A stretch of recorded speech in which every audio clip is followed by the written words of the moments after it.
Bakit pa niya? Alat! That's a phenomenon! Gumagawa kami ng eksena, mga kunyari, mga scenes sa teleserye, mga gano'n. Tayo puno. Para lang mampagaan yung mood dahil alam namin we were upper tribal council. Okay. 5, 4, 3, 2, action! Ano nangyari? Meron ka bang gusto mong sambitin? May pinagdadaanan ka ba?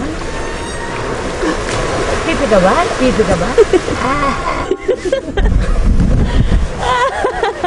Tapos kami dalawa ni Arnold, kunwari magjowa kami na magtatapat siya sa akin ng pagmamahal.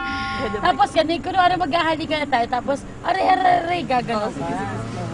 Para-paraan na ito Ang sarap ng pakiramdam kasi game na game siya na gawin yon, tapos natatawa siya.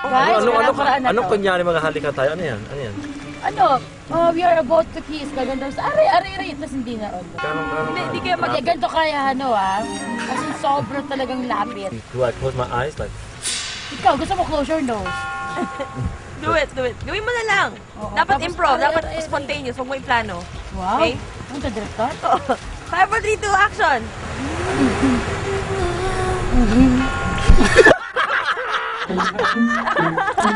Ala, hindi ko na magpaano yung role ko. Tawang-tawa talaga ako kay Arnold. Tapos ang sarap pa niyan tumawa kasi he really has a nice, complete set of teeth. So yummy. Arnold, ikaw, pakalalaki na. Oh! Ayan na, action! May tinatago. Siguro ikaw yung aktor na...